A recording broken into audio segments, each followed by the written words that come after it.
लेकिन ऐसा करते समय वह आदित्य पर अपना ध्यान केंद्रित करने में विफल रहा। स्वूश, एशले के चारों ओर लाल बिजली चमकने लगी।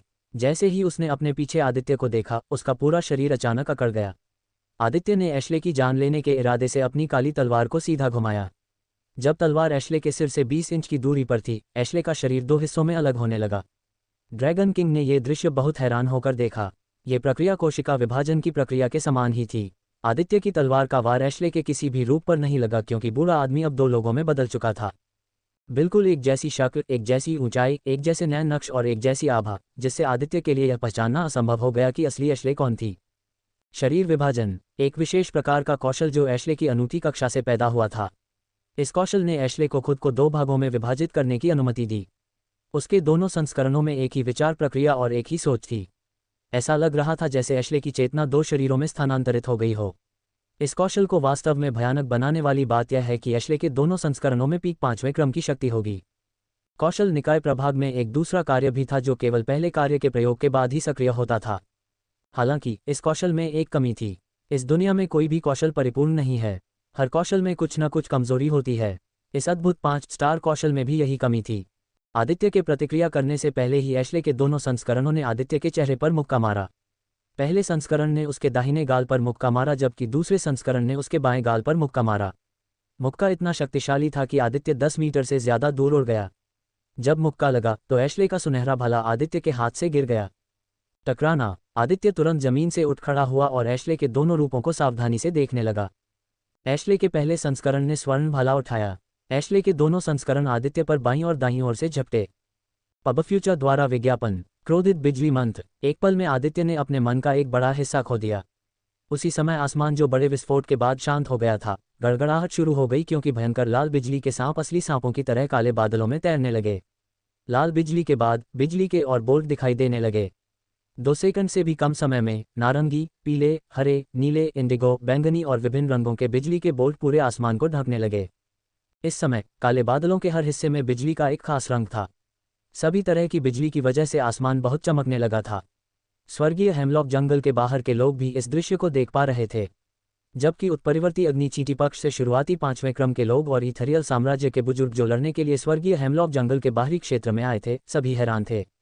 आसमान में बिजली की चमक 10,000 के पार हो गई थी। एशले के दोनों रूप रुक गए। इस समय अगर कोई एशले के दोनों रूपों को ध्यान से देखे तो उसे पता चलेगा कि एशले के दोनों शरीर कांप रहे थे। उसके होंठ सूख गए थे।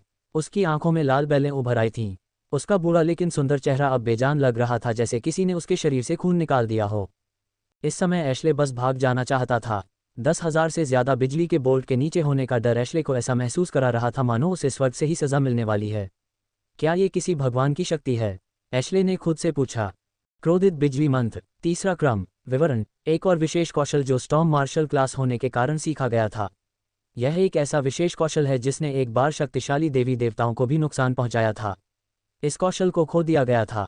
वर्तमान में मेजबान ही एकमात्र ऐसा व्यक्ति है जिसके पास ये कौशल है।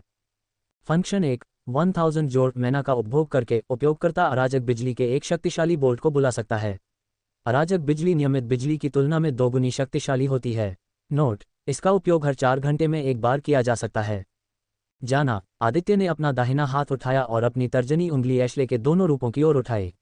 ये देखकर एशले के दोनों रूपों की आंखें सुई के आकार की हो गईं और कांपने लगीं। गड़गड़ाहट, आसमान में गड़गड़ाहट की आवाज़ इतनी तेज थी कि लोगों को सोचने पर मजबूर होना पड़ा कि क्या स्वर्ग उन्हें सजा दे रहा है या क्या। अगले ही पल कुछ बहुत ही चौंकाने वाला लेकिन बहुत ही शानदार हुआ। ऐसा कुछ जिसे आज तक देखने वाला कोई भी व्यक्ति कभी नहीं भूल पाएगा। मानो किसी चुंबक द्वारा खींचे जाने पर विभिन्न रंगों की बिजली की सभी 10,000 बोल्ट तेजी से एक दिशा में इकट्ठा होने लगीं। आदित्य के सिर के ठीक ऊपर बिजली की सभी 10,000 बोल्ट आपस में जुड़ने लगीं। अच्छा नहीं, ये जानते हुए कि एशले इससे बच नहीं पाएगा, एशले का दूसरा संस्करण पहले संस्करण की ओर भागा। दोनों ने एक ही समय में अपना सिर हिलाया। एशले का पहला संस्करण आगे की ओर भागा और अपने दूसरे संस्करण की रक्षा करने के लिए वहां खड़ा हो गया। जब तक एक संस्करण जीवित रहेगा, एशले हमेशा जीवित रहेगा। जब शरीर विभाजन का कौशल इस्तेमाल किया गया तो एशले एक दिमाग वाले 2 व्यक्ति बन गए थे। यहां तक कि अगर उसका एक शरीर मर भी जाता है तो जब तक दूसरा जीवित रहेगा, एशले भी जीवित रहेगा। यही बात इस कौशल को और भी भयावह बनाती है। इसका मतलब यह है कि अगर एशले गंभीर रूप से घायल हो जाता है या मौत के कगार पर पहुंच जाता है तो भी वह हमेशा इस कौशल का इस्तेमाल करके नया शरीर पा सकता है। हालांकि 1 मिनट के बाद बॉडी डिवीजन का असर खत्म हो जाएगा। इसका मतलब है कि उसका एक वर्जन दूसरे वर्जन के साथ उभरेगा। अगर उसके एक वर्जन की मौत हो जाती है तो स्किल निष्क्रिय हो जाएगी, जबकि दूसरा वर्जन असली एशले बन जाएगा। बिजली के सभी 10,000 बोल्ट मिलकर बिजली के एक सुपर बोल्ट में बदल गए। सुपर लाइटनिंग बोल्ट का रंग इंद्रधनुषी रंग का था। ये वह बिजली थी जिसने एक बार देवी देवताओं को भी मार डाला था। अब यह एक शीर्ष 5वें क्रम को मारने वाली थी। दूर दक्षिण में स्वर्गीय हेमलॉक जंगल के ठीक बाहर रॉनी और इथरियल साम्राज्य की 2 मिलियन सेना ये दृश्य देख रही थीं। आसमान में इंद्रधनुषी रंग की बिजली चमकते देख रॉनी का पूरा शरीर कांप उठा। भले ही वह 100 किलोमीटर से ज्यादा दूर था, हर एक सैनिक, जिसमें उनका सम्राट भी शामिल था, अंदर तक स्तब्ध था। पब फ्यूचर द्वारा विज्ञापन। 1 सेकंड भी नहीं बीता था कि अचानक आई तेज रोशनी की वजह से सभी कुछ पल के लिए अंधे हो गए। अचानक आई तेज रोशनी की वजह से 5वें क्रम के बुजुर्ग और रॉनी भी कुछ नहीं देख पाए। नैतिकतावादी शरीर की तुलना में 5वें क्रम का शरीर भगवान के शरीर जैसा होता है। बिजली गिरने से पहले हुई तेज चमक ने कभी भी 5वें क्रम के साधकों को अंधा नहीं किया, लेकिन ये बिजली की चमक उन्हें कुछ सेकंड के लिए अंधा कर सकती थी। इसने खुद ही रॉनी को इस हमले की शक्ति के बारे में सब कुछ बता दिया। बूम! पूरे स्वर्गीय हेमलॉक जंगल में बिजली गिरने की गड़गड़ाहट जैसी आवाज सुनाई दी। आवाज हर दिशा में फैल गई। आवाज इतनी तेज थी कि स्वर्गीय हेमलॉक जंगल की सीमा से सटे पड़ोसी साम्राज्यों के लोग भी इसे सुन पा रहे थे। यहाँ तक कि इथरियल साम्राज्य की राजधानी के चौथे क्रम के रक्षक भी अपने बढ़े हुए आंकड़ों के कारण आवाज सुन पा रहे थे। पूरा स्वर्गीय हेमलॉक जंगल हिल गया, जैसे कि दुनिया का अंत हो गया हो। बिजली गिरने की आवाज इतनी तेज थी कि आंतरिक क्षेत्र में कई प्रथम और द्वितीय क्रम के उत्परिवर्ती अग्निचीटियों ने कुछ भी सुनने की अपनी क्षमता खो दी थी। उनके कान हमेशा के लिए क्षतिग्रस्त हो गए थे, जबकि प्रकाश की तेज चमक ने 50 किलोमीटर के भीतर मौजूद हर एक प्रथम उत्परिवर्ती को हमेशा के लिए अंधा कर दिया। ऐसा लग रहा है जैसे मैंने जमीन का आकार ही बदल दिया है। आदित्य अपने हमलों से बनाए गए सबसे बड़े गड्ढे में खड़ा था। गड्ढा 1000 मीटर से ज्यादा गहरा और 5000 मीटर चौड़ा था। 10,000 मीटर के दायरे में हर एक पेड़ नष्ट हो चुका था। गड्ढे के आसपास की जमीन में दरारें पड़ गई थीं। हाँ, मुझे लगता है कि मैंने फिर से खुद को घायल कर लिया है। खांसी। आदित्य ने खांसते हुए मुंह से खून निकाला। उसे उम्मीद नहीं थी कि उसका हमला इतना शक्तिशाली होगा। चूंकि वह अपने ही हमले की रेंज में था, इसलिए आदित्य गंभीर रूप से घायल हो गया। हालांकि वह अपनी बिजली हेरफेर कौशल के कारण कुछ हद तक क्रिम्सन बिजली से प्रतिरक्षित था। आदित्य अपने घुटनों पर गिर गया।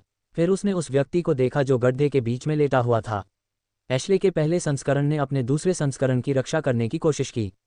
बूढ़े व्यक्ति ने अपने सुनहरे भाले का भी बलिदान दिया और बिजली के नुकसान को कम करने की कोशिश की, लेकिन उस पर जो कुछ गिरा वह ऐसा कुछ नहीं था जिसके लिए वह पीक 5वें क्रम में कोई भी तैयार था। सोने का भाला कहीं नजर नहीं आ रहा था। यह स्पष्ट था कि एशले का पसंदीदा हथियार धूल में बदल गया था। एशले की काले हीरे की बालियां कई छोटे छोटे टुकड़ों में बिखर गईं, जबकि उसका पूरा शरीर बहुत बुरी हालत में था। लेकिन यह एक चमत्कार था कि एशले अभी भी जीवित था। क्रेटर के बीच में लेटे हुए एशले ने काले बादलों को देखा जो गायब होने लगे थे और नीला आकाश दिखाई देने लगा था। नीले आकाश को देखते हुए एशले मुस्कुराए बिना नहीं रह सका, जिससे उसके मुंह से खून बहने लगा। वह जानता था कि भले ही उसने पीक 5 स्टार हीलिंग पिल ली हो, फिर भी वह मर जाएगा। उसका शरीर इस हद तक क्षतिग्रस्त हो गया था कि उसकी दुनिया में कुछ भी उसे नहीं बचा सकता था। शायद एक पौराणिक 6 स्टार हीलिंग पिल या एक 7 स्टार पौराणिक पिल जो केवल अफवाहों में मौजूद थी, उसकी जान बचा सकती है। लेकिन 5वें क्रम के साधक के लिए इतनी कीमती जीवन रक्षक गोली कौन बर्बाद करेगा? शरीर विभाजन। उसके कौशल की एक बड़ी कमजोरी यह है कि 1 मिनट के बाद दोनों संस्करण फिर से एक हो जाएंगे। हालांकि अगले 5 मिनट के लिए शरीर विभाजन पूरा होने के बाद उपयोगकर्ता का मन, चपलता, ताकत, स्वास्थ्य और सहनशक्ति सभी में 500 जोड़ की वृद्धि होगी। एशले को उस खून की परवाह नहीं थी जो उसके मुंह से निकल रहा था, क्योंकि वह आकाश की ओर देखते हुए बोल रहा था। एशले अपनी वर्तमान स्थिति पर हंसने से खुद को नहीं रोक पाया। भले ही उसके आंकड़े 500 जोड़ बढ़ गए हों, लेकिन उसे पता था कि बहुत देर हो चुकी थी। उसके सिर के अलावा जो अब फुटबॉल बन चुका था, उसके शरीर का कुछ भी नहीं बचा था। सब कुछ नष्ट हो चुका था। एशले के अभी भी जीवित रहने का एकमात्र कारण उसका बहुत ज्यादा स्वास्थ्य था। उसका वर्तमान स्वास्थ्य 1700 जोड़ तक पहुंच गया था। हालांकि उसका स्वास्थ्य तेजी से गिर रहा था। हर सेकंड वह अपने स्वास्थ्य का एक बड़ा हिस्सा खो रहा था।